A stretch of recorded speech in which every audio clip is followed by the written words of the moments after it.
예, 여태까지 선생님들만 계셔서 여태까지 해설만 하셨잖아요. 인솔만 하시고 오늘은 이제 학생이 되셔서 우리 선생님한테 우리 잘 공부를 하셔갖고 우리가 선생님 역할을 잘 하시니까 우리 아펜젤러 성교 기념교회의 담임 목사님이시고 이 모든 관장을 하시는 우리 임춘희 목사님 박수 환영하겠습니다.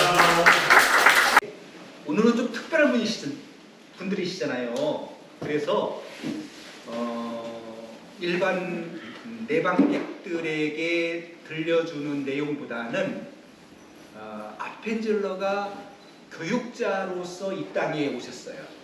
물론 선교사의 소명을 가지고 왔지만 그 당시에는 직접적인 선교 활동이 불가했기 때문에 먼저 학교를 세웠잖아요. 그래서 그 학교에 그 학장은 아니고 그 당시에는 배제학당이었으니까 당장으로 봉직하면서 이제 교육 개념을 세웠고 그 당시에는 획기적인 커리큘럼을 가지고 근대 시민을 양성하는 것이 그분의 교육적 이념이었다는 거죠. 그래서 그런 내용만 몇 가지 들려드리면 여러분들께서 잘 소화하고 또 혹시 아펜젤러나 기독교 계통의 해설을 할 때 좀 참고가 될 거라고 하는 그런 생각이 들어집니다. 아펜젤러가 이 땅에 오셔서 학교 세웠죠. 병원을 세웠죠. 또 출판사를 통해서 문화 인쇄를 보급했죠. 그리고 또 서재필을 불러다가 배제학당 교사로 임명하고 독립협회를 도우고 독립신문을 발행했죠. 보통 분이 아니에요. 보통 분이. 근데 이런 분을 우리가 좀 외면 아닌 외면을 한다는 것에 대해서 약간의 좀 분노감이라고 할까요? 이건 잘못된 것이다. 그래서 감리교 본부에 여러 차례 기한을 해서 이곳에 아펜젤러 선교사를 소개할 수 있는 어떤 간판이라도 하나 세우면 좋겠다. 그런데도 그 좋은 일이라고 그런 답은 왔지만 사업은 실행되지 않았습니다. 그래서 그분에 대한 부끄러운 심정을 가지고 우리가 그분을 기념하는 교회와 조그마한 전시관을 만들어보자. 이렇게 한 것이 여기까지 온 거예요. 그래서 이제 아펜젤러를 여러분들에게 소개해드리고 싶은 관점은 딱 4가지입니다. 4가지. 첫 번째, 자조정신이었습니다. 자존심이 뭡니까? 자조정신이 우리가 노력하지 않고 그냥 열심히 배우지 않고 어떠한 열매를 기대려고 하는 학생들은 가르치지 않겠다는 거예요. 나름대로 최선을 다해서 숙제도 하고 또 아펜젤러가 저렇게 학교를 세우고 반지하에다가는 반지하만 나오면 눈물이 나는데 어쨌든 반지하에다가는 산업부를 설립했어요. 산업부가 뭡니까?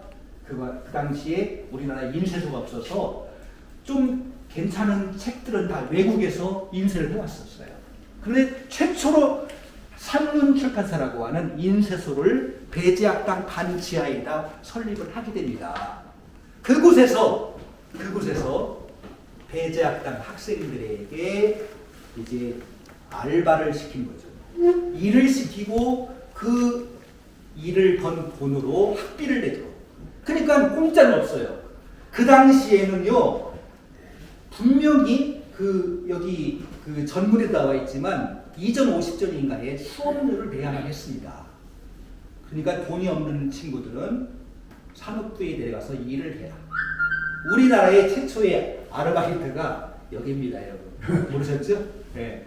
그렇게 해서 철저하게 그들은 자조정신으로 공부를 할 수 있도록 이끌어냈다는 것이죠. 열심히 공부하고 학비가 없으면 벌어서 내고, 그리고 여러분들이 그렇게 일한 만큼 공부한 만큼 여러분들은 이 나라의 근대적 교양인으로 양성될 것입니다. 확고한 그러한 개념을 세우고 교육에 돌입했다는 겁니다. 두 번째는 뭐냐면 역시 아펜젤러는 어릴 때부터 그 어머니의 그 교육 이념에 굉장한 영향을 받았습니다. 어머니는 독일계였고 아버지는 스위스계였습니다. 그래서 어머니의 그 성숙한 신앙 생활을 하면서 그 특히 어머니가 독일계였다고 했잖아요. 독일어에 능통했습니다. 독일어에 능통했기 때문에 그는 한글 성경을 번역하는 데에도 일조했잖아요.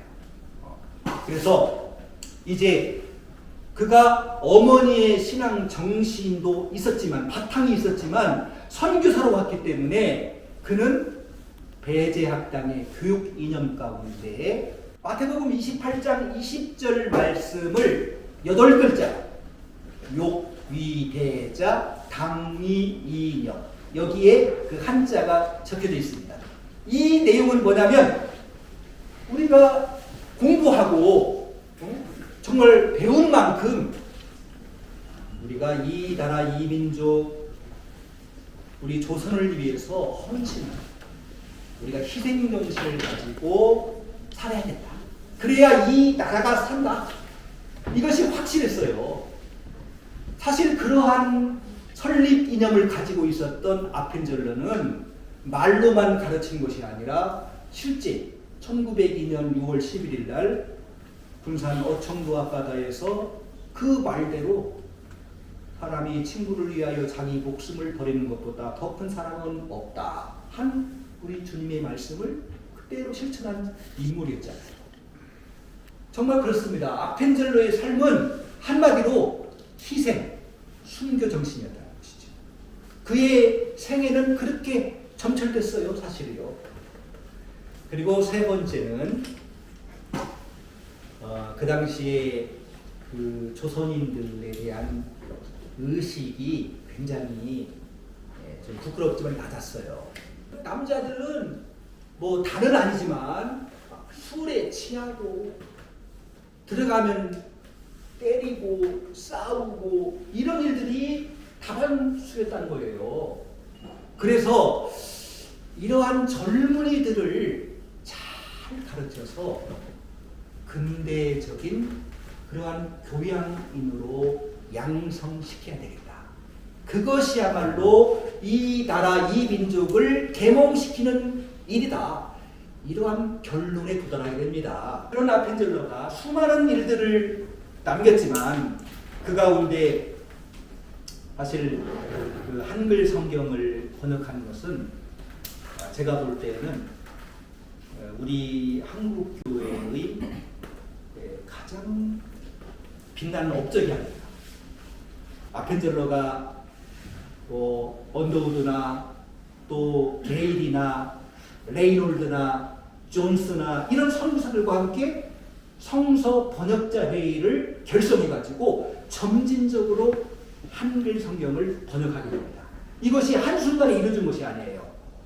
1882년 존 로스가 심양에서 번역을 시작한 이래 1911년까지 30년 동안 점진적으로 신구약을 완간시킵니다. 이런 과정 속에서 죽어 있었던 한글들을 체계화시키고 또 우리 한국의 주시경 같은 국어학자들이 여기에 가담하면서 죽어가는 한글을 체계화시키면서 발전시켰다는 거예요. 이러한 일을 하다가 아펜젤러는 이제 1902년 6월 11일 날 어청도에서 안타깝게 이제 기소가마마루를 타고 가다가 구마가마루를 타고 가다가 기소마마루와 정면으로 부딪혔을 때 사실은 살 수도 있었습니다만 아까도 말씀드렸잖아요. 자기와 동행했던 자기의 보호 아래에 있었던 어린 여학생과 평생 자기를 도와서 한글 성경을 번역하는 일에 참여했던 조사 조성규를 살피기 위해서 미스터조 그 생존자의 증언입니다. 보울비라고 하는 생존자의 증언에 의하면 미스터조 3번을 부르면서 3등시로 데려갔지만 우리는 아펜젤러와 조성규 어린 여학생을 더 이상 물 밖에서 볼 수 없었다. 이것이 보울비 탄광이사 사장의 증언입니다. 아펜젤러는 이렇게 허무하게 떠났지만 그가 남겨진 그런 신앙의 뿌리는 열매가 되어서 이 땅에 수많은 교회로 열매를 맺게 되었고 이곳에서도 그의 숭고한 삶을 알리는 작은 기념관이 세워지게 된 것입니다. 여기까지 하겠습니다. 예.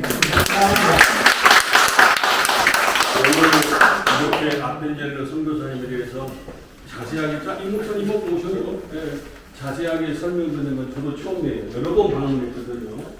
우리 선생님들이랑 아펜젤러 선교사님이 어떤 역할인가 한 가지만 질문을 드리자면 지금 사실 정기인 선교사님 군산에 오시게 된 것은 내주길에서 언더우드가 안생년에 이 조선에 선교사가 필요하다. 호남에 한도 선교. 그래서 우리가 그 소리 듣는 것 같고요. 그다음에 언더우드 선교사님, 아펜젤러 선교사님이 이곳에 오시게 된 것은 그때 당시에 우리 이수정 씨가 그때 미국에 선교 편지 보냈던 것이 한국에 그 마게도나인이 시작했는데 그런 과정을 통해서 이렇게 운둔의 나라 우리 조선을 알게 되었고 선교사가 지원했는데 또 한편으로는 아펜젤러 선교사님은 감리교 선교사님이잖아요.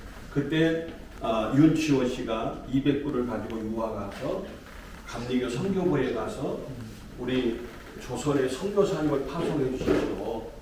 그렇게 했다는 그런 뒷얘기가 있는데 이것이 팩트인지 아닌지 모르겠어요. 그래서 감리교 선교사님 파송되는 그런 계기가 되었다는데 그거 잘 물어보는 거죠, 가지고 내가.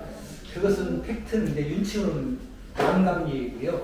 아펜젤러는 북감리입니다.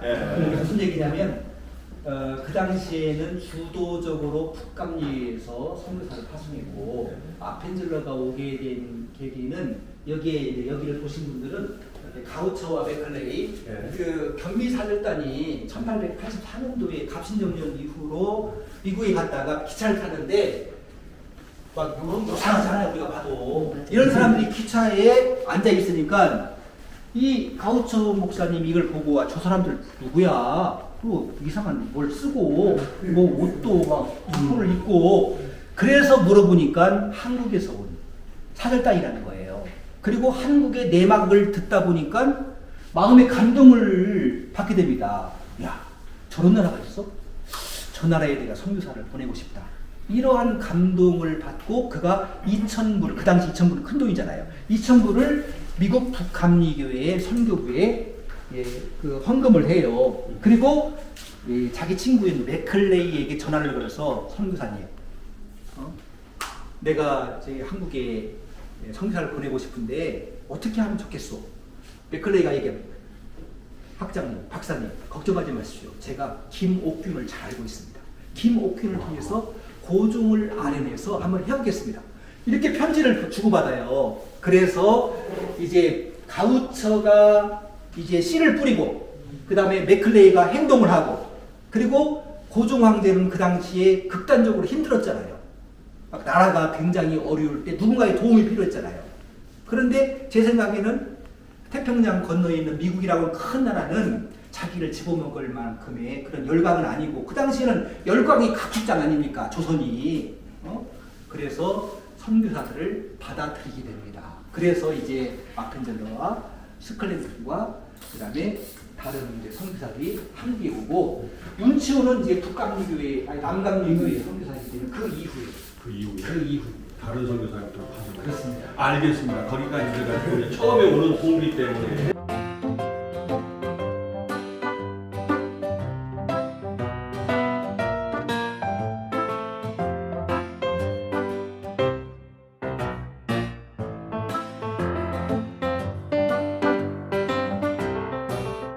새만금을 지나가는데 약 33.9km 기네스북에 올랐고 새만금의 길이는 여기 비용도에서 부안이 아니라 저기 아펜젤러 기념교회 앞에 있는 거기서부터 출발이 되어서 전체적으로 볼 때 33.9km가 되었다는 말씀, 약 2조 5천억 들고 20년간에 걸쳐서 이 공사가 진행이 되었다 하는 그런 말씀까지 드렸습니다.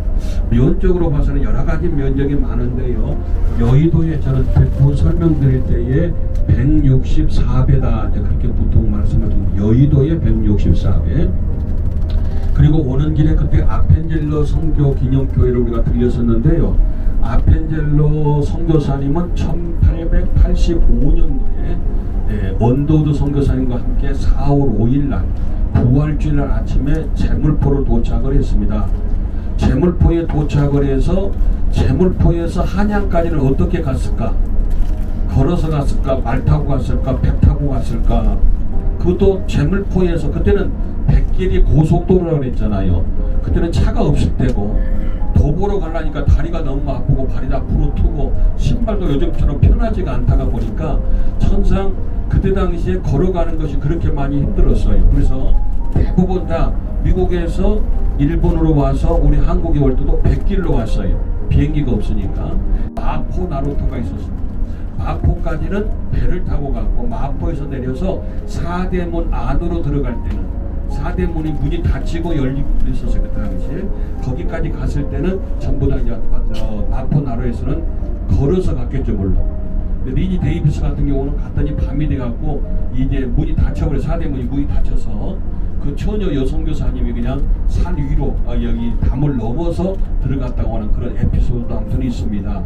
그래서 아펜젤로 선교사님이 1885년도에 원도드 목사님과 함께 최초로 오셨는데, 바로 1902년도에 그 어촌도 앞바다에, 사실 군산 바로 앞바다가 아니라, 그래서 목포 가는 길에 거기에서 상선길에 이렇게 부딪혀가지고 침몰해서 거기서 수장당해서 순교하셨다. 바로 1902년도 8월달이 되겠습니다. 그리고 아펜젤로 선교사님 그때 설명 들을 때에 여러 가지 사역들이 많았는데, 뭐 정동감리교회도 물론 세우셨고, 중요한 것은 교육사역 가운데서 배제학당을 세웠습니다. 지금 배제대학도 지금 현재 있습니다. 배제고등학교도 있습니다. 우리 이승만 대통령이 배제학당을 졸업을 했어요. 그리고 오금선 박사가 1년 후배인데, 오금선 박사도 마찬가지로 배제학, 그때 당시는 뭐 다른 학교가 없었으니까요. 다 선교사님이 세운 학교에서 그 영향을 받았던 것을 볼 수가 있습니다.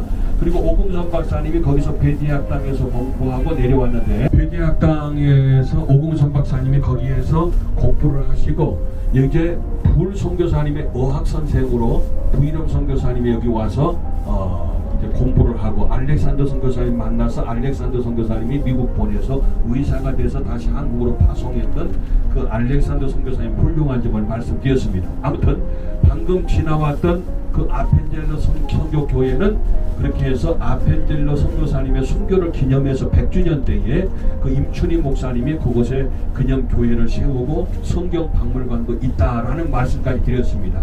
그러니까 포인트가 아펜젤러는 누구신가 하는 배제학당을 세우고, 1902년도에 성경번역위원회 가시다가 목포 가시다가 어촌도 앞바다에서 순교하셨다 하는 그 정도만 조금 말씀 간단하게 드립니다. 야미도 교회가, 야미도가 나와. 이 섬이 지금 야미도에 도착을 했습니다. 야미도 지금 군산에서 부안까지 가는데 크게 섬을 3개 도착하네요. 여기는 야미도, 그 다음에 가서 섬이 도착하는 곳이 신시도, 신시도에서 조금 더 가서 보면 또 섬이 하나 또 있어요.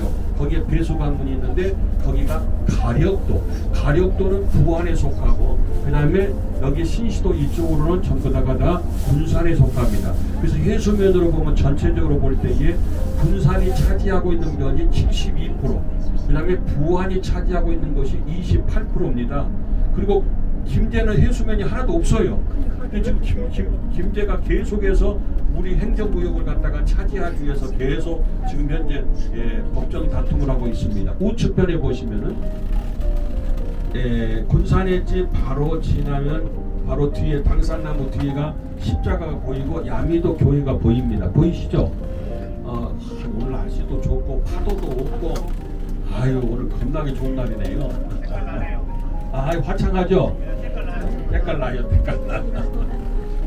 저 야미도 교회가 지금 여기가 야미도고, 저 옆에 보면은 또 섬이 또 하나 있어요. 그 소야미도라 해서 야미도가 섬이 2개입니다.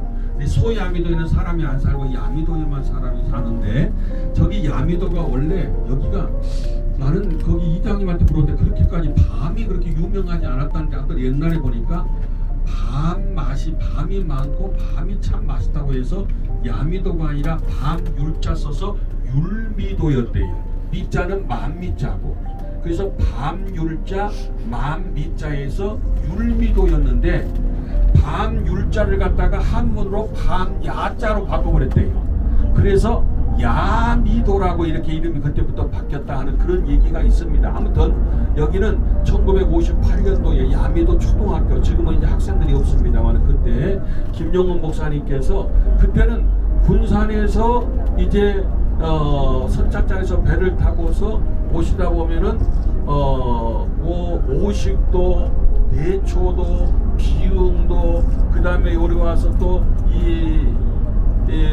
야미도까지 오는데 한 3시간 걸렸다네요. 신시도까지 다 거쳐서 옵니다. 그래서 한 3시간 걸렸는데 중간에 배가 파손이 되어서 죽을 고비를 3번이나 넘겼다는 그런 얘기가 있습니다.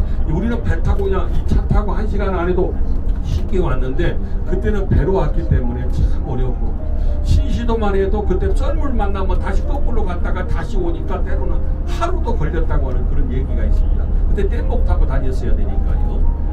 야미도 교회는 1958년 김용훈 목사가 야미도 초등학교에서 개척 첫 예배를 드림으로 시작되었다. 김용훈 목사는 그 당시 내항에서 야미도까지는 풍선으로 3시간이 걸렸고 야미도로 가는 중에 3번이나 배가 파손되는 위험을 겪었으나 그때마다 하나님 은혜로 구조되었다고 한다. 야미도 교회는 오늘날까지 한결같이 야미도의 진리 증대 역할을 감당하고 있다. 지금 신시도 지금 도착을 했습니다. 신시도 하면은 지금 기억나는 것이 여기 월령산이 있잖아요. 월령산. 저기 대각산이 있잖아요. 뒤에 보면 자연휴양림 있잖아요. 신시도 내가 이런저런 내용들을 전부 다 조금 숙지하시고, 그래서 여기가 자랑거리가 참 많고, 특별히 월령산에서 시작해서 대각산까지 한 바퀴 뺑도 한 33시간 정도 걸리더라고요. 그래서 아주 등산 코스도 잘 되어 있고요. 여기가 신시도입니다. 신시도도 마찬가지로 김용훈 목사님께서 이 신시도에 오셔서 여기에서 처음에 교회를 세웠는데 바로 앞에 보이는데, 바로 앞에 보이는 교회가 신시도 성결교회입니다. 교회마다 보면 성결교라고 성결이라고 하는 단어가 있는데 바로 성결교회인 것을 볼 수가 있습니다.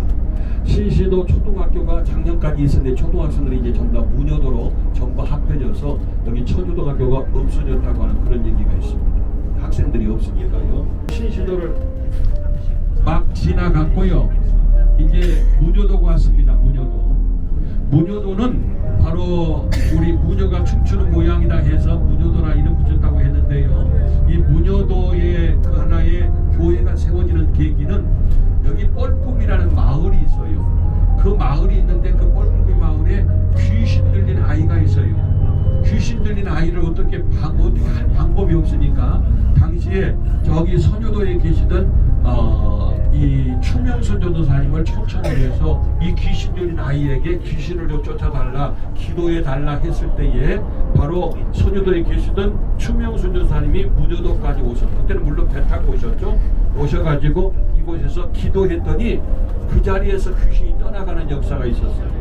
또 폐결핵 환자가 있었는데 그 폐결핵 환자를 위해서 기도할 때에 그 환자가 낫는 역사가 있었어요. 그럴 때에 그 현장에서 그 광경을 보고서 그들이 다 예수님을 믿게 됐고 교회가 처음에 세워지는 계기가 되었다 하는 그런 얘기가 있습니다. 이곳에요. 그리고 여기 무녀도에 가면 조금 뭐 높지는 않습니다만은 무녀공이라는 공구리가 있어요. 거기가 바로 추명선 사님이 기도했던 기도의 장소입니다. 우리 책에도 무녀공이라고 이렇게 사진 찍어서 이렇게 돼 있는데요. 그 다음에 선유도에 가면은 선유봉이 있고 망주봉이 있고, 장자도에 가면 대장봉이 있잖아요. 대장봉. 장자도 대장도 꼭대기 올라가면 대장봉이 있습니다. 그리고 저기 말도에 가면 말도에 또 이 추명선을 기도했던 기도의 장소가 있습니다. 다시 말해서 그때 추명선 전사님은 막 공부를 많이 한 박사님도 아니고 목사님도 아니고 진짜 혼자 사는 과부였어요. 일찍이 20살짜리 아들이 하나 있었는데 아들 죽고 나서 혼자 됐었는데 그곳에 와서 복음 전하기 위해서 오셨는데 그분은 오직 성경하고 기도밖에 모르는, 그래서 기도할 때에 하나님께서 능력도 주시고 그런 담대함도 주시고, 그래서 섬마다 교회를 세우게 되었고 기독교 문화를 바꾸었던, 그래서 섬에서 특별히 이 배를 타기 때문에 옛날에 풍어제라는 그런 제사가 있었잖아요. 지금 군산에도 저기 설해포구 보면은 1년에 한 번씩 그런 그 행사를 갖는 그런 하나의 것을 보는데, 다 섬마다 풍어제가 있었는데 이 추명순 스님이 교회를 세우고 난 다음부터는 풍어제라는 것이 없었습니다. 그리고 안 믿는 사람들도 꼭 배가 출항하려면 전도사님 모셔다가 기도부터 먼저 가고, 일단 말도에 가겠습니다만 말도에 가면은 영신당이라는 제각이 있었어요. 그 제각도 그 전도사님께서 다 헐어버리고 바로 기독교 문화로 다 바꿨던, 이건 획기적인 일입니다. 이 섬에 이런 위신 우상을 다 떠나보내고 교회가 세워지고 문화를 기독교 문화로 바꿨다고 하는.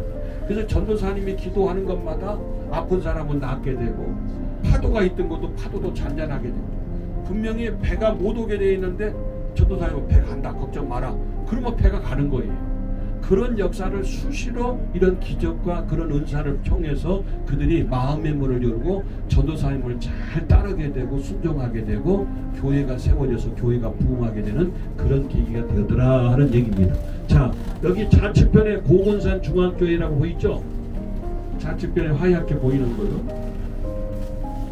보입니까? 네, 여기가 문여도 교회입니다. 문여도 교회. 문여도 교회인데 이제 이름을 갖다가 고군산에 있는 중앙에 있다고 해서 이름을 고군산 중앙교회라 하고 이름을 좀 바꿨습니다.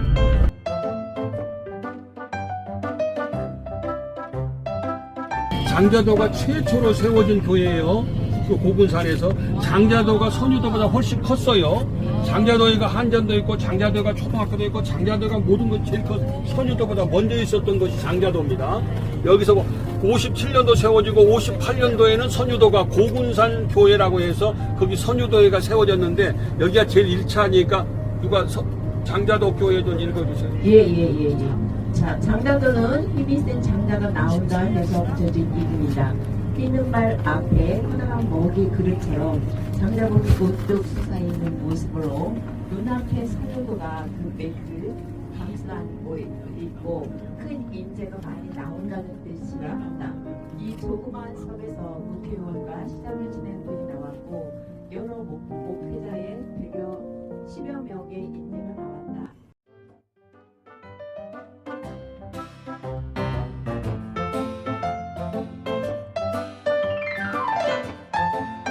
여기가 선유도 교회예요 지금요.